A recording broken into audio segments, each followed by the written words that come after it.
God damn it, you accursed. It's time for another episode of Curse of Politics, our demure little podcast featuring the polite and soothing tones of our comms and strategy experts, Scott Reid and Jenni Byrne. Hey, before we get to the pod proper, I want to give our swag shop a plug. Would you like to ostentatiously display brand affiliation, thereby deepening a meaningful emotional bond with your favorite political podcast? How about sipping a hot beverage from a logoed Curse of Politics vessel, or wearing the Herle on your chest? Well then, go to airquotesmedia.com/shop-swag and click on some beautiful products designed to make us a minuscule amount of money while they warm your cold, cold political hearts. All right, today we're going to talk about advertising in Ontario, the CPC taking up the Reform Act, Tofino apologies, and our new segment, Cursed Clippings. We'll talk about Althea Raj's article on how Trudeau and the Liberals turned around their faltering campaign. And please, please don't forget to stick around for Gordon Pinsent, teeing up our Hey Yous. Jenny, Scott, how are we this week? Great, David. How are you doing? I'm fine. I'm really fine. Is that Jagger on your shirt today?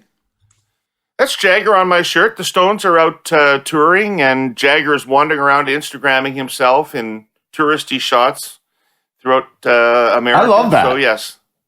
I love that Thirsty Beaver or Hungry Beaver or Snapping Beaver or whatever it was called there, that joint that he's standing there having a beer and none of the palookas even know it's him. I think that's just the most awesome thing in the world. I don't know.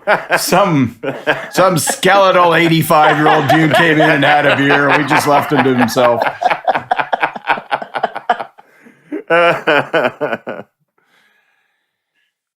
Jenny, your condo looks beautiful. It's really coming together. Oh, I think the rug really ties it together.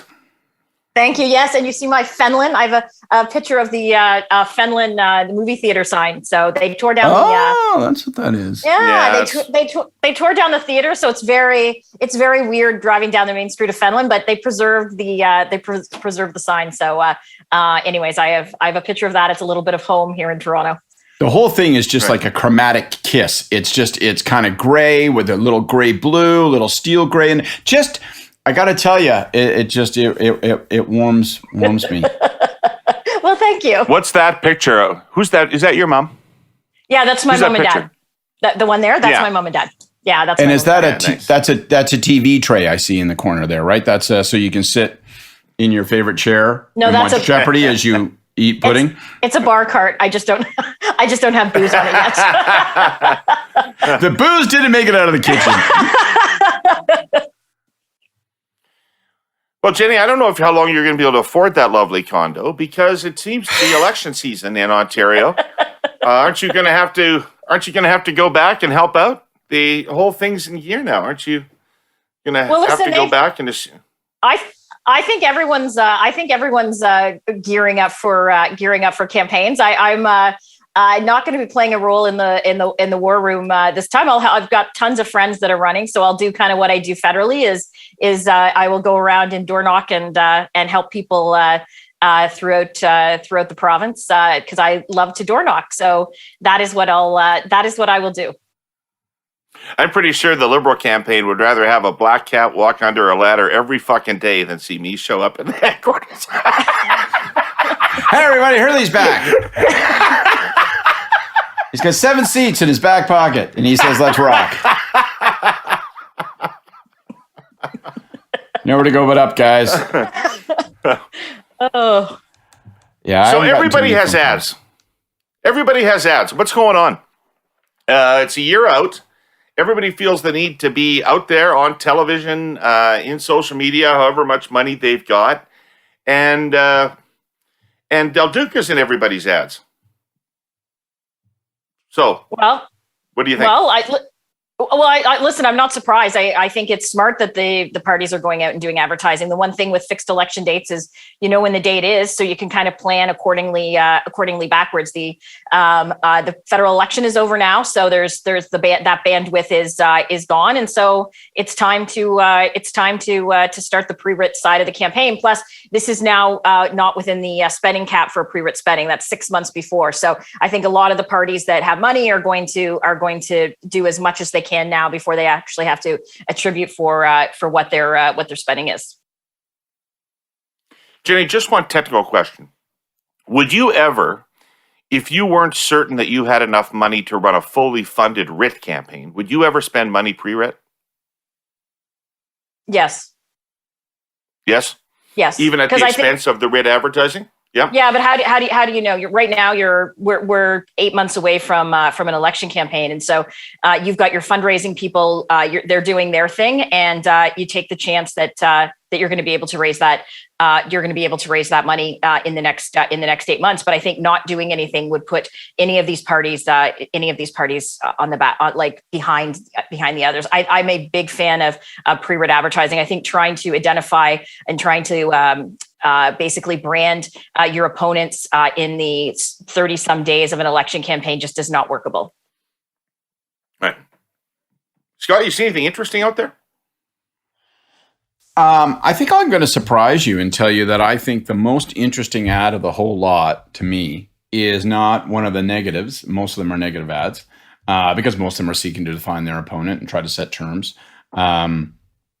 And I think there's lots of interesting things to talk about and come back to Del Duca because he's the least understood and least recognized, like by a mile, the least recognized and least understood leader, and therefore most opportunity and the most risk around the eventual definition that he'll carry into a campaign. But I think the most interesting ad is that positive one that the PCs put out. I'm guessing it has zero weight, but they put out a positive ad that I thought was, and I thought it was clever. I thought it was clever and intriguing. So the conceit of the ad, as you say, is yes, it's got Doug Ford saying, hey, you know what? I'm not like one of those guys who's always saying no. Everybody says politicians always say no. They can't do nothing. They say no. I'm saying yes. I say yes. I'm going to build a house. I'm going to do this. I'm going to do that or whatever. I'll come to your house, whatever the fuck you ask for. You want tarts? You want a pie? It's yes. The answer is yes. Always yes. I thought it was a clever kind of attempt to redefine the guy as the, like the problem I think that the ad implicitly acknowledges is that he's a populist tit and he says yes to everything. Hey, I heard all these doctors are mad. They're not getting enough money. So sure, yes. No, Premier, actually, we're going to fight the ophthalmologist. Huh? What? We're doing that? But I want them to like me. He wants everyone to like him. He always wants to say yes. He always does say yes. He has the discipline of a licorice whip. And so I think trying to redefine that and say, well, let's just take ownership of it. If it is going to be what it's going to be. So let's just say, look, he likes to say yes. And that's a positive. That's what you're looking for in a leader. Somebody says yes all the time. He's not so darn negative like all those other no saying people. I thought that was I don't know if it's like, and it sounds like the least Ford thing in the world. I don't know if it's too like overly intellectualized. Does it get too clever by half? Like, are they like outsmarting themselves by doing it? But I thought it was an interesting thing because I think if you're the conservatives, you got to be very worried. He won the last election because he wasn't Kathleen Wynne, and it breaks our heart, David and mine, that's how the public felt. But that's how the public felt. And this time, they're going to try to run against Wynne, as we're seeing, but it's going to be a referendum on Ford, or at least that's the fear if you're Ford. And I'm not sure that people think that Ford's that reliable. So I thought that was the most interesting ad. How do they lose though? How does Ford lose if the other two parties, if the primary between the Liberals and the New Democrats remains in a draw? Unless somebody wins that primary and emerges decisively as the challenger to Ford, and the anti-Ford votes coalesce, how does he lose? To me, he looks like he's in a sweet spot right now. Yeah, I agree. I think he's in a very good spot, and I think his polling. I think that if we were having this conversation 6 months ago, kind of in the spring, around the time that the COVID measures, the lockdown measures of closing down school or closing down kids' parks and stuff like that, I think it was different. I think it's kind of stabilized now, and you have the Liberals and the NDP who are pretty much neck and neck, depending on what polls you're looking at. They're within 2 or 3% of each other. Andrea Horwath seemed to have upped her game a bit. I thought last week she seemed a little bit more on the ball. Her press conference was a bit more punchy. She was good in question period. And Del Duca just benefits from having the Liberal brand behind him, which we've talked about. It's the most resilient brand I think, in the Western world in terms of political parties, the Liberal Party brand of Canada and ergo the Ontario one. And so if it stays like this, if these parties stay fighting each other, to your point, David, it is a real sweet spot for Ford. And as for the ads, I think, listen, I am assuming that I know a lot of research and going behind the ads. So my gut instincts on the Yes Man ad, I'm not sure how much I like it, but I also know that there's a lot of thought and there's a lot of smart people that are working on their ads that know a lot more than me in terms of that. I think you'll probably see, Scott, to your point, very little weight behind that. I think you're going to see the Del Duca ad talking about his record in the Wynne government and being an extension of Kathleen Wynne, and the Horwath ad. I've actually seen the Horwath ad personally more than I've seen the Del Duca ad. That she'll say anyone. It's the one I find the most perplexing because it's the she will say anything. I don't actually think that is a Kathleen or is a Edra Horwath issue, and also it talks about the highway 413 or whatever 413 or whatever the highway is, but it is essentially a highway that goes through almost every Liberal Conservative switcher ridings. It goes through Peel, so you've got 3 Brampton ridings that the NDP hold, but for the most part, it's not an issue where we're fighting the Liberals on. So I'm very curious about that, but again, I assume that there's a strategy behind it that we're just not aware of because we don't have all of the data points. I don't know that you can brand. Okay, so you were extremely effective, your team, at pre-branding Dion and Ignatieff to great benefit. And for a while it worked on Trudeau, but it didn't stick through the campaign. But certainly with Ignatieff and Dion, you found a core truth, you drove it home, disqualified them, election effectively over before it even starts. Brilliant. Not sure whether you can do that to the third party leader in Ontario. So people have so little share of mind for Ontario provincial politics. They almost never know who the leader of the opposition is until the election campaign happens. It's impossible for me to believe that I just believe no matter what advertising you do, that not 1 in 10 people will be able to tell you anything about Stephen Del Duca the day the election's called. So I just don't think anybody's going to pay any attention to the leader of the third party until you get into a writ.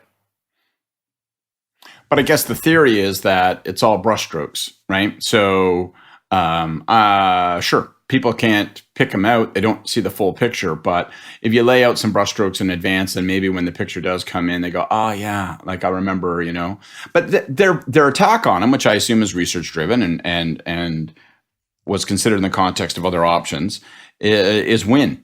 It's not really about him. And so I think that's kind of intriguing because it seems to me that leaves open the opportunity for him to still define himself distinctly from Wynne and from anybody else, and they're almost not quarreling with that. So, is the baggage of her name enough to keep his balloon from floating? I don't know. I guess we'll see. It must be the best. It must be the best alternative available to them, or they would have chosen another alternative because we know the people who are doing this work, and they're not irrational and they're not stupid. Well, but David, to your point, the fact that no one knows who he is, this is actually telling people who he is. So you may not know who Stephen Del Duca is, but just a reminder, he was a senior player in Kathleen Wynne's government. But that is an introduction. That is an introduction. Whether anybody pays attention to it or not, I guess is my question. But I think I've said this before when we were doing our branding on Ignatieff.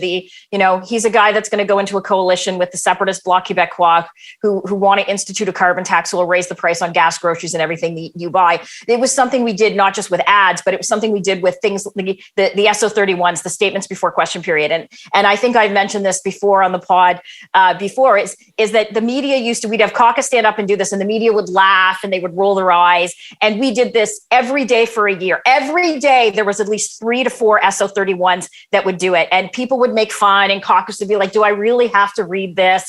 But the first week of the campaign, the actual framing of the message of the first week of the campaign, we talked about Michael Ignatieff's coalition with the separatist Bloc Québécois and his position on carbon tax, which would raise the price of everything. So sometimes the repetitiveness, it seems mundane and it seems to be not working, but it does. It does work when you actually get down to when the campaign is. So I've been talking about the whole use it or lose it thing the last couple of weeks, focusing on the idea of losing something when you don't use it. But today I want to flip it on its head. I want to explore a really important example of the benefits of using something. Our presenting sponsor, Telus, is a technology leader with a social purpose. Telus invests in spectrum to digitally connect rural Canada. Spectrum is the radio waves that make your cell phone work. The federal government licenses spectrum to companies who are expected to use it to actually provide service. Telus is doing exactly that, providing service to places like Caramios in BC's mountainous Okanagan Valley. Just think how critical cell phone connectivity has been to first responders in the region these last 19 months of pandemic and wildfires. So you'd think that would be the norm, right? Heightened awareness of just how important it is to use the spectrum to connect rural Canadians during the pandemic. But no, way too many rural communities have their spectrum controlled by regional carriers who still choose to squat on it and then resell it for millions in profit, then use it to improve people's connectivity. I want to be clear, regional does not mean small. These are multi-billion-dollar regional companies who get billions of dollars in government spectrum subsidies. And the fact is, they deploy less than 20% of the rural spectrum they hold. It's egregious. Telus, on the other hand, has the strongest track record of deploying their rural spectrum. Almost 2/3 of it is put to use to do exactly what it is supposed to do, connect Canadians. Like I said, a technology leader with a social purpose. Go to telus.com/connectingcanada to learn more. All right, so hey, we got a new section in this pod called Clippings, in which every week we're going to take a news story and talk about it. And last week we did Jenni's debate with Andrew McDougall about the leadership of the Conservative Party. This week we've got a great example of what people in the business call a tick-tock. Althea Raj wrote her piece on how the Liberals found their mojo and won the election campaign. We call these things are called tick-tocks, not like the new social media app, but as in TICK, as in they're a minute-by-minute accounting of what went on, who did what, who said what. People love to contribute to these things. People love to help to shape the narrative of these things so that they're favorable toward them. And then everybody in politics likes to read these things. I don't know if anybody outside of politics ever reads these things. But in any event, this one started with a bit of a joke line that a lot of people made fun of, which is that Althea had consulted 57 insiders to come up with this TikTok. And so she talked to a lot of people who thought they were insiders, but were not, is obviously what happened. So let's hope she got some actual insiders in there. Overall, you guys, what'd you think about the piece? Did you learn from it? I thought it was a great piece, and kudos to Althea.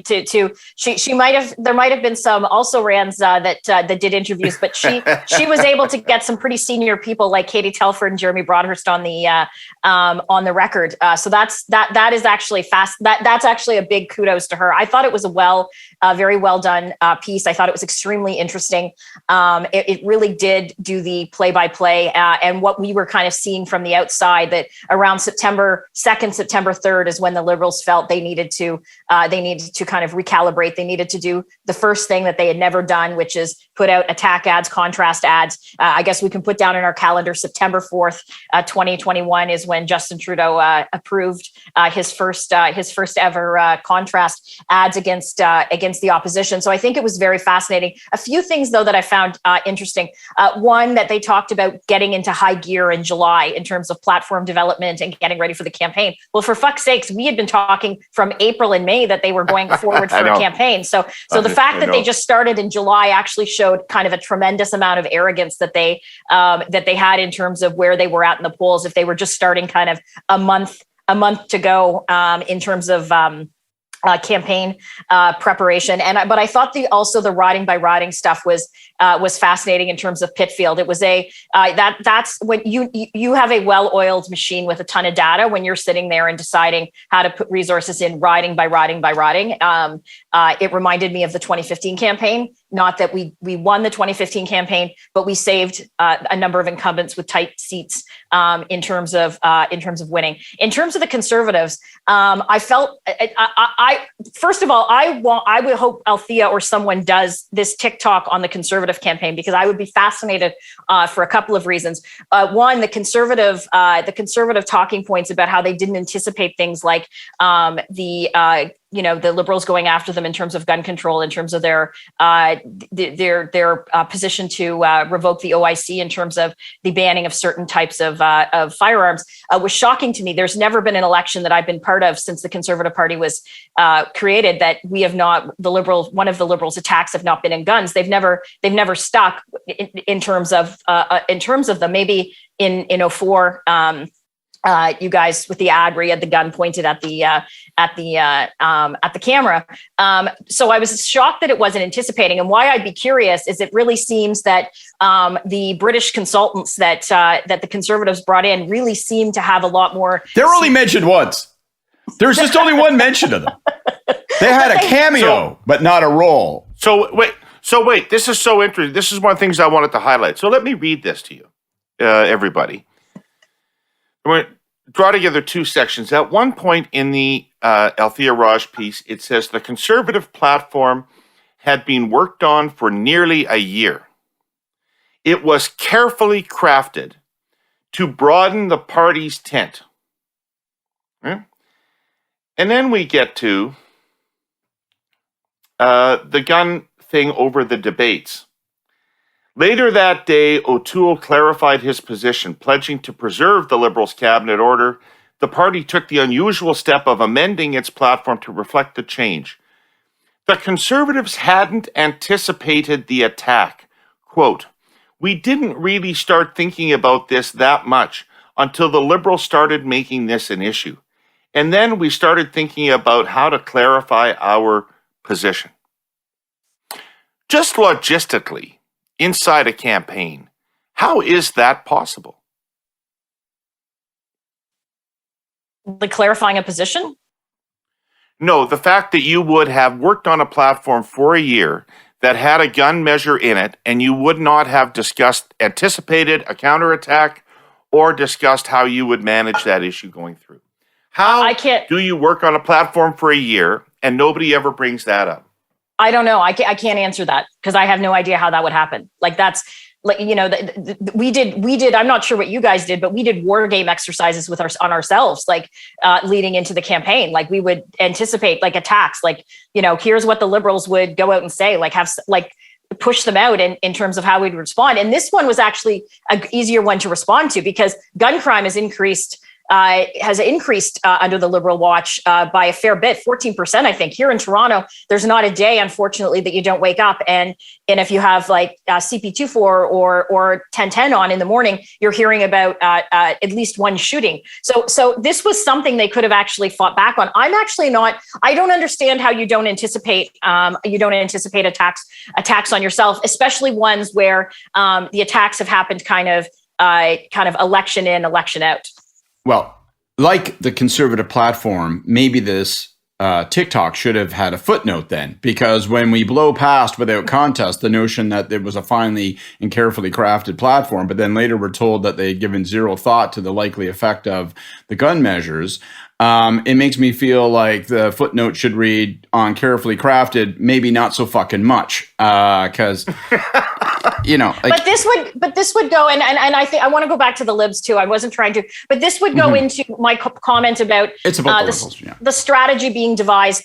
And we can talk about this but the strategy actually being devised when we've heard about, the Brits and Australians coming in, because if you weren't from Canada, if you hadn't been part of campaigns for the last 20 years, you might not, because it's never been an issue that if you were to like go on Wikipedia or like read a synopsis of like the past campaigns, you would never have gun control or gun legislation in there, but it's always been an issue. Everyone that's been involved in campaigns knows that it's an issue, but if you weren't anticipating, it's kind of like not anticipating that the PPC could be a factor. And the reason I bring the PPC up is one thing that was not really mentioned in Althea's article in terms of what helped the Liberal Party, and of course, I guess they can't say it, is the PPC was a giant help. Maxim Bernier and the PPC vote was a giant help to the Liberals in them getting their 159 seats. So let me just take one step back and answer your first question of what I thought of the piece, David. And it's not going to be very pleasant because I have to say I used to have a love-hate relationship with these kinds of articles, but now I think I was half wrong. And I just hate it. And and you know, like and not just for knee-jerk reasons. Like I think there's a couple of things about it. I mean, the nature of this piece. So it's not so much, you know, I'm not complaining to the Star itself or to Althea as the author, but the format of this piece, the construction, the conceit of these pieces, these tick-tocks, are such that you don't really get insight. You just get attestation. And the attestation is almost entirely at the authorship of those who decide to participate. So you've got Katie and Pitfield taking part, and they get to write the first pass on history, which takes me to my second complaint, which is that there's no contest. Like, there's no contest to things in here. Like, you know, there's never a, you know, when the passage that you talked about saying, well, you know, a month before the campaign, they started getting ready for the campaign. It was accepted as though it was impossible to call the campaign earlier, that it would have been impossible to have thought about the campaign and been prepared at a different time, that you were forced by, I don't know, like God or nature to call it when you did call it. And there's no contest of that. There's no contest around the comments that Pitfield says at the end, where it says, okay, and then like in the final few days, how we saved the campaign is that we built up this data system, so we were able to identify where our vote was. We knew exactly, we had 44 billion bytes of information and 33 fucking trillion ways to communicate to them, and so we got that 31.6 or 32.6% out, and we voted, and we got them to vote in the right places, and we win. And it's presented as though it were an astonishing triumph. And it is, because we all know that any campaign you win is way better than the one you lose. But it's still 32.6. Like, that recipe that he has just celebrated without contest or pushback or comment in her piece still only gets you 32.6, which begs the question of, well, how do you build a majority coalition with these tools? Or is it there's something else going on about modern politics? So there's just no meditation in here. There's no reflection. There's no contest. So those who participate get to drive it with the color and the candor of their comments. That dictates the whole thing. And people accept it as though, oh, well, that's a record of it. But most of it is just like shit we already knew because we were watching the campaign, but with, you know, the footnotes and quotes of those who have an interest in saying, yeah, and I did the right thing here and I was smart there. And then we made the right call and it was all balloons and celebrations. And so I mean, it's just an invitation to masturbate. Like, I don't really think there's a lot to learn from. I think there's interesting things to talk about. Principle would be this whole notion of, is a modern campaign that generates 32.6% satisfactory? What more can be done with those tools to not just identify, groom, and motivate your vote, but to grow it? And I think those are interesting questions that were left unposed in the piece. So our sponsor, CN, believes the right way to run a railroad is for the long term. Yes, CN is a publicly held company, and of course, it must be competitive. It has an obligation to its employees and its shareholders to turn a healthy profit, pay dividends, and generate value, which it has done. Since January 2018, CN's share price has grown 36%. That's about 12% a year. At the same time, the company has invested heavily in technology, safety, and infrastructure, all crucial factors in building the railway of the future and continuing to move cargo on time in a competitive market. CN believes that is the way to grow. Others, though, have a different view. One of CN's shareholders is TCI, a British hedge fund.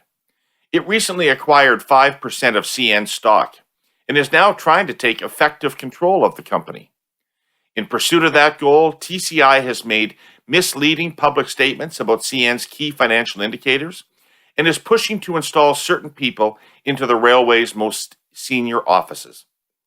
TCI's short-term objective is obvious. It wants to increase the price of the CN shares it holds. It's not hard to imagine how it would accomplish that, starting with slashing costs. It is, after all, a hedge fund.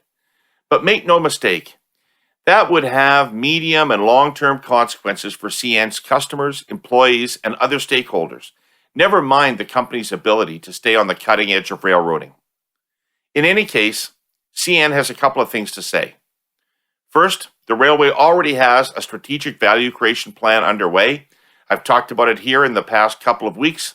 It's a sensible, thoughtful, balanced plan meant to make the railway even more competitive, ensuring a good outcome for all of its stakeholders. Second, it should be noted that while the British hedge fund is indeed a significant CN shareholder, it is also the single biggest shareholder of Canadian Pacific, CN's main competitor. CN wants its thousands of other shareholders to reflect on that. The company has called a special shareholder meeting next March to deal with the issues raised by TCI. It will have more to say on this in the months ahead. Oh, and one other thing. TCI has acknowledged, in writing, that CN's is the best railway network in North America. That's a direct quote. It's also absolutely accurate, and CN intends to keep it that way. CN didn't become the company and the railway it is by thinking short term, and it's not going to start now. Yeah, I don't think the tools with which to do that are obvious anymore. I mean, what this data type of work does is it finds every voter you have and identifies that voter and gives you a way to communicate with them and get them out. But it's impossible to generate new voters with it, in part because of the technology itself, which is the creative is extremely limited. People will watch, if they'll watch anything, only the briefest of things. And they won't watch things they don't want to watch. So when people have decided to vote for my opponent, they've decided that. And I need to change their mind. In the old days, I put up a television ad, Jenny, and they don't have any choice but to watch it. Now that doesn't exist on television, and it doesn't exist on digital, because you can just elect not to watch the ad, and people don't like to watch things that conflict with their existing opinions. People don't go around the internet looking to be challenged in their point of view. So the fact of the matter is that as good as they are at what they do, the data sciences people worked on the 2018 Win campaign. They couldn't help us win that campaign. They can't help you win a campaign where you don't have enough votes. They can help you win if you do have enough votes, but they can't get you more votes.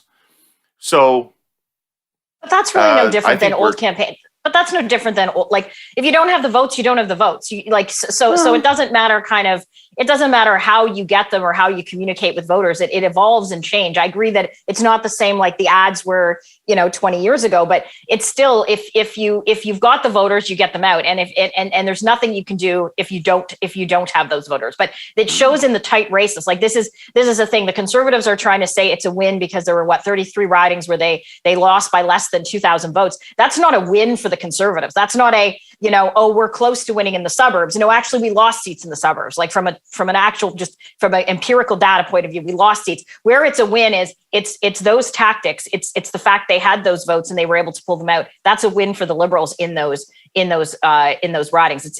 It was an absolute win for the Liberal Party of Canada with the tactics that they used, be it data, be it advertising, what have you. For sure. But I'm not sure I agree with something you said there. I mean, all in terms of how it played out and who it benefits and all that sort of stuff, I agree completely. But I'm increasingly preoccupied with this question. And I feel like I guess I'm just the gray old man sitting around the Cracker Barrel going, golly, it isn't the way we used to shoe horses, but it feels like campaigns now, and this isn't a comment about the Liberals, but they are particularly effective at doing it. And so it arises. Campaigns seem so preoccupied with identifying and motivating your own vote as opposed to converting. There's no process of conversion, or very limited process of conversion, it seems. And so persuasion. Yeah. But I find that like, but if they're targeting, Scott, you wouldn't be targeted by anyone to convert, the same as I wouldn't be targeted by anyone to convert. We're not swing voters. So if the focus is going to be on communicating directly with potential swing voters. The three of us are not swing voters. The Liberal Party of Canada is not going to waste their time communicating with me through any form, through be it advertising, through what have you, just like the Conservative Party of Canada isn't for you. So it is not like there are a lot of things, and more will flush out as we see more and more, background on the campaigns, and not just like partisan ones, like when we see an actual, like someone's done an analysis of ads and what have you. But I think it's hard to say that there's no persuasion. It's no persuasion in the typical way, as in you're not sitting and watching the Jays game or the hockey game and seeing persuasion ads, although they did play ads. If they're data and if they're driving right at us, we are never going to see it. But you just said something interesting. I just realized, Scott, we're running into, you and I are running into a wall here. Because actually, this Liberal campaign is the sincerest form of flattery, isn't it? Because isn't it really the Harper Conservatives that pioneered motivating turnout as the driving force of election campaigns as opposed to persuasion? But it's been the with the Sims database and all that. But this is why, for sure. Right. But this is why I'm preoccupied with this question, because this appears to be the fundamental, not just a significant, but the fundamental trend of modern political campaigning. It's true across the Western world that really what successful campaigns do now is identify and motivate their own vote. Jenni, you switched terms on us there. You talked about swing voters, but what I'm lamenting is I wonder how much people do focus on swing voters, as opposed to say, you know what, those swing voters might be very hard, very expensive, very difficult to reach, and chances are maybe they won't come out at all. So instead, I have to make certain that my 32% feels really wound up. And if it means sending them an ad that reflects the broad narrative of the campaign we're having versus sending them an ad about guns or sending them an ad about needlepoint, because needlepoint is the thing that's going to get them up out of the chair, I fucking make a Facebook ad about needlepoint and I get that to them. And there's a brilliance and an insight attached to that.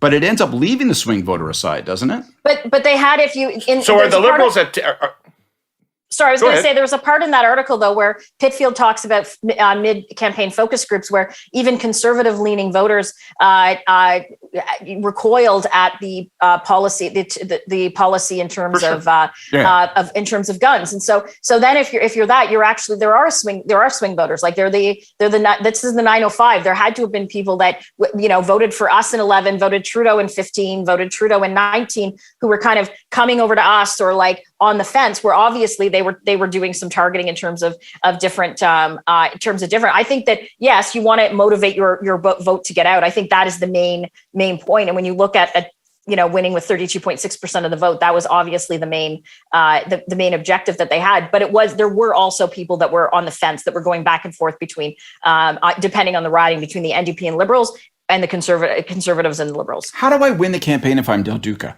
How do I come from third place and win? If I need earned. I need a dynamic. It's all come back to earned. It's all come back to earned now. Yeah. You got to drive it. You got to drive it through earned somehow, which is so goddamn hard. I know, back to the days, but there's other implications of this too. By the way, I mean, I don't know what I'm talking about, but I assume that the reason that the Liberals get 10% in Saskatchewan now, when they got 20% under Pierre Trudeau, is not that Pierre Trudeau was twice as popular in Saskatchewan as Justin is. I bet the amount of money that went into messaging in Saskatchewan through that data system, targeting system, is close to zero in this election campaign. Which is fascinating, because nobody would have seen it. Nobody would have seen an ad. Nobody would have seen Why would you? Well, because which is interesting, because remember the Trudeau guys started out while they were in opposition, early days of opposition, their focus was on adapting the Democratic model of, pay attention to every single riding, leave no riding behind, because you may not win those ridings for two election cycles, but you'll start to groom and build and cultivate a voter base and a professional group of volunteers, and that'll all come together. But that appears, I think, if I understand it correctly, and, Katie or someone can send me an email and say, shut up, you don't know what the fuck you're talking about. But it appears as though that approach and philosophy has been abandoned. Yeah, but they lost. Those are ridings in 2019. They lost by 70 or 80% of the vote. So if you're like in a hard fought battle and you're not going to waste your time on ridings where you just got your clock cleaned. No, but in the old days, if you bought national television, it would appear in Saskatchewan, even if you didn't want it to.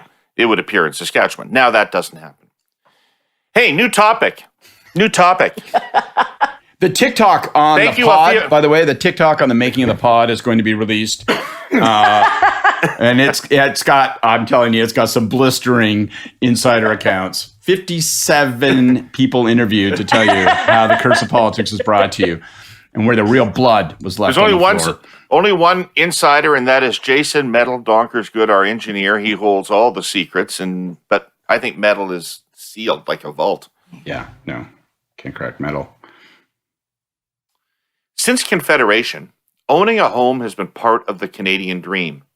For most people, that dream is much more than just a monthly mortgage payment. A home is where we create our fondest memories and where we can truly be ourselves.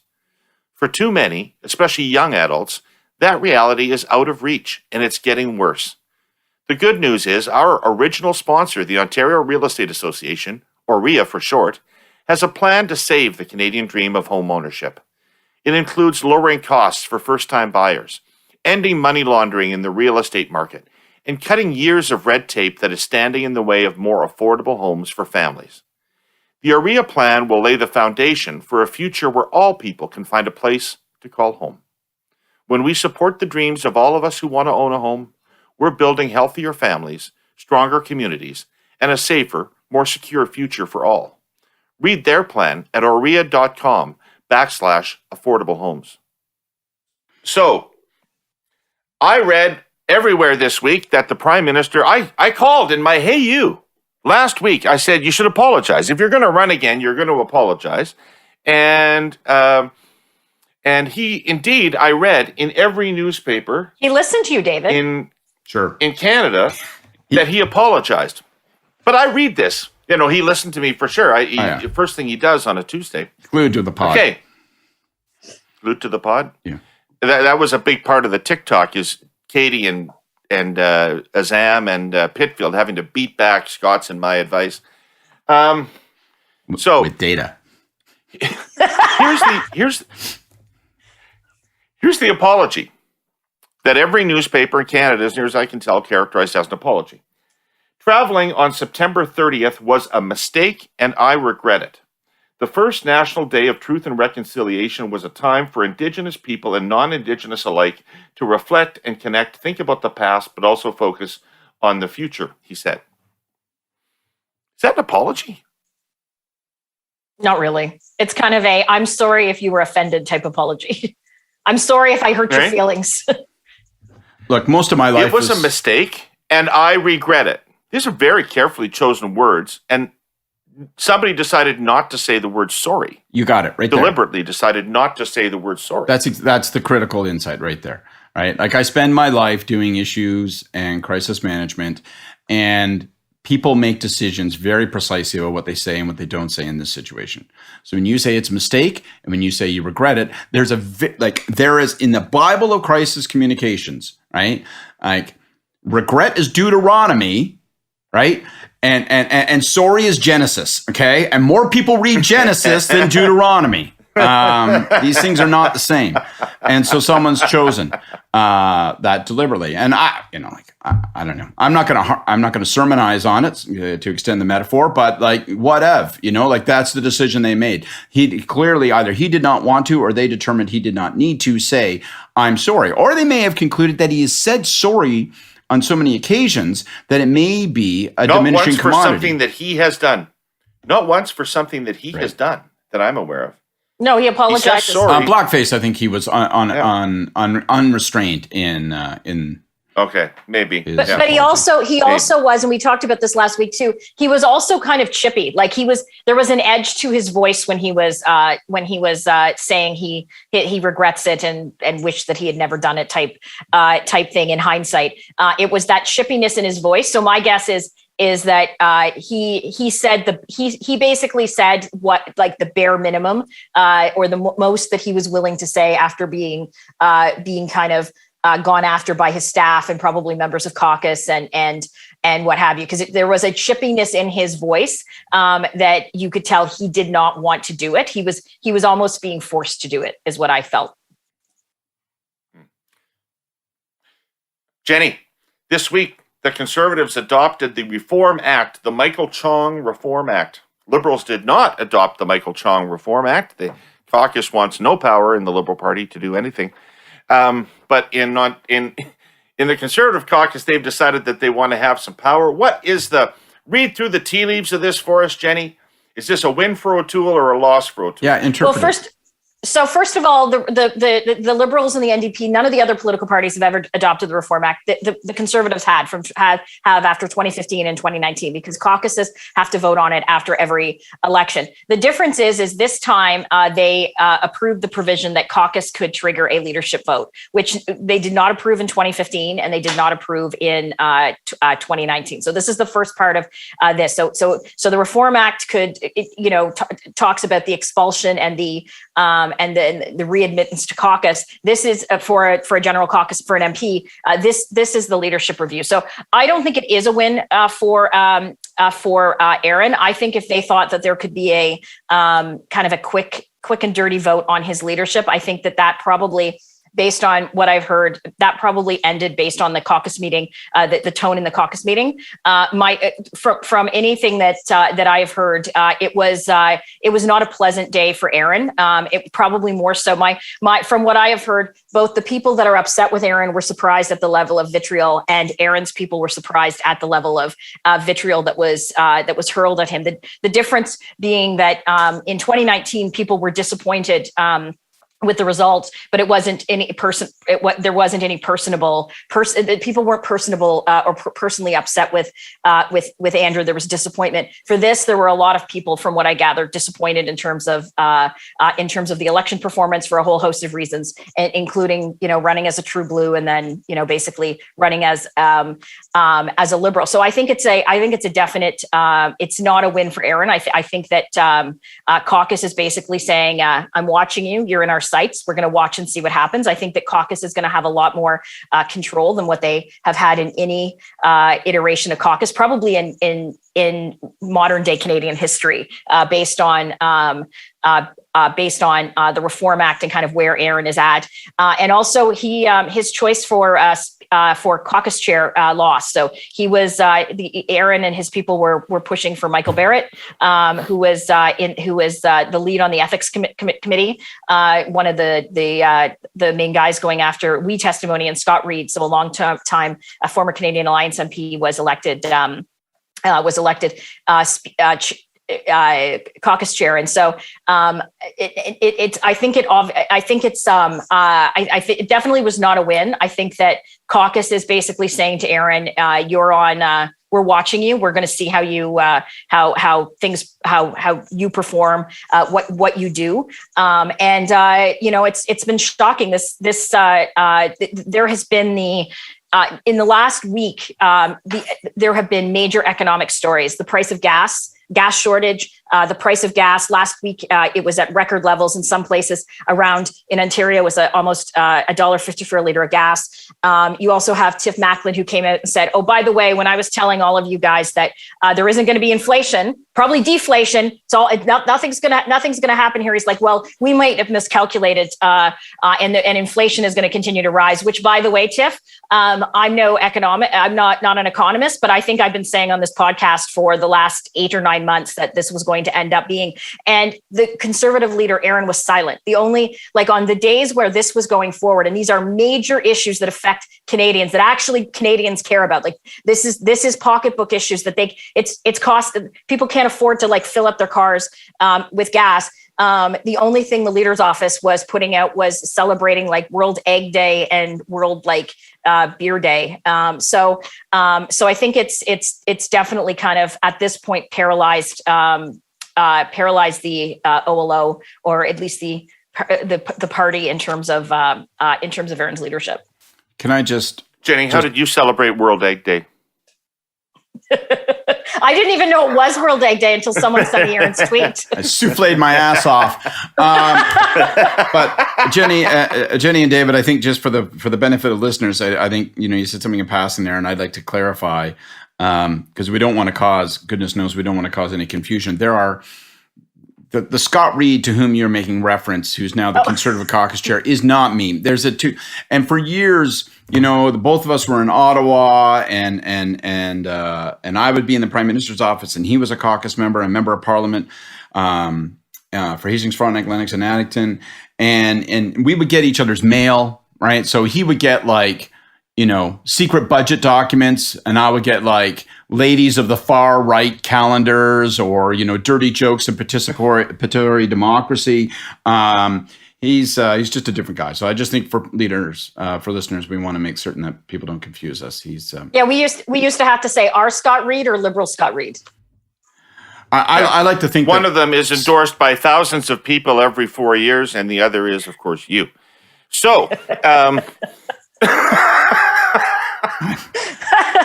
I've never been endorsed. Where's that time go, flies Jenny? when you're having fun, All right. folks. No, we gotta have time. We can come back to it next week. Okay. Yeah, we'll be Will he talking live about that long? conservative leadership. We'll be talking about the conservative leadership review for a while, is my feeling. Just while we've got a minute left in the show, Gordon Pinson, gather everybody around for Jenni Byrne's Hey You. Ladies and gentlemen, please return to your seats. The Hey Yous are about to begin. I think we're ready. Well, listen, my hey you goes to Justin Trudeau and the government. We talked about this a bit last week, but come on, where the fuck are we in terms of like swearing in a new government? It's been, it's almost been a month. It's been 3 weeks. This has been the longest I have ever seen a transition period, because this really isn't a transition period. This isn't like you're forming a new government. We new governments are sworn in a shorter amount of time than what this is happening. And so the media reports said that it's going to not be till the end of October, which that's like well over a month before they're actually like swearing in a new government. And I'm not really sure why they're waiting this long. It seems very bizarre to me. It's not like there's anything the regular business of government can still go on. It's not like there's anything. There's not a major crisis. There's always major crises. You've got the economy. You've got the pandemic, obviously. But I'm not sure why dragging your feet and not swearing in a cabinet sooner rather than later is helping. It just seems it seems very bizarre, and I can't figure out why they're doing it. But they should get onto it. Well, they're not going to fool me again with the notion that taking a long time implies deep thinking and fundamental repositioning or anything. I've fallen for that a couple of times. Scott, you got a you? Yeah, I would just, I guess my first choice would be to second Jenny's choice, because I think that's the only hey you that really matters in Canadian politics right now. Like, where did government go? Where the government gone, man? Where is the government? But my related hey you, I guess, would be to Chrystia Freeland. One thing we know about the cabinet is that she will be the finance minister. The prime minister made that clear on day one after the election, literally. And so she has plenty of reign and range. Boy, she got a nice fluffer piece this weekend. Eh? Well, I know she's been she's fighting for an independent Ukraine, and I think that's swell. But I want to hear her on the economy. Like, I really, I just think for a bunch of reasons. One, if I may elevate the purpose of this podcast to the national interest. In the national interest, let's talk about the economy and the economic choices available to us. But I think for the political interest. Yes. Well, I say to you, Chrystia, this economy needs some attention. I think it needs a little love and care. I think if we have time for Ukraine, well, we have time for inflation. But I'm not kidding, though. Like, and I also think politically, it's really important for the government to take control, grab the economy by the throat as an issue, and show that we're leading on it. And I there is nothing that's stopping the government from filling the vacuum until a cabinet is sworn in. There's nothing stopping Chrystia Freeland from going out and talking about the economy, reflecting on what we heard from the Bank of Canada governor last week, talking about the challenges, telling us that right after the throne speech, we're going to get an economic update. I think that would be a good idea. I just want to hear this government make a much more pronounced emphasis on economic management and lay out a plan. And I just, I know I sound again like I just sound like an old man. This is the shit phone calls we used to get when we were in government, right? Why aren't you talking about the economy? But literally, I'm saying, why aren't you talking about the economy? Get out there and talk about the economy. We know you're going to be the finance minister, so you have every right to do so. Fucking do it. Let's go. Fucking Martinites, one-trick ponies, all of them. 100%. Yeah. My hey you, I guess if you're going to pick up on where the government's gone, my hey you goes out to Premiers Kenny and Mo. You downed tools on COVID months and months ago. You're missing in action as governments. You appear to me from a distance to have completely fractured your societies. I watched the Ryder game this weekend. I presume that game was close to sold out, but a scattered crowd in attendance, and the divisions of people fighting against each other in those two provinces is awful. To you two premiers, don't just consult more people than you've been consulting, consult different people than you've been consulting. You've got a hell of a job, not just fighting COVID, but in rebuilding solidarity in your provinces. You've had a summer for the ages, I would have to say. All right, that's the show. I would like to thank our presenting sponsor, Telus, our sponsor, Canadian National Railway, and OREA, the Ontario Real Estate Association. Thanks, everybody, for listening or watching, whatever you're doing. Scott and Jenny, fucking great to talk to you. Take care till next week. Bye. Bye.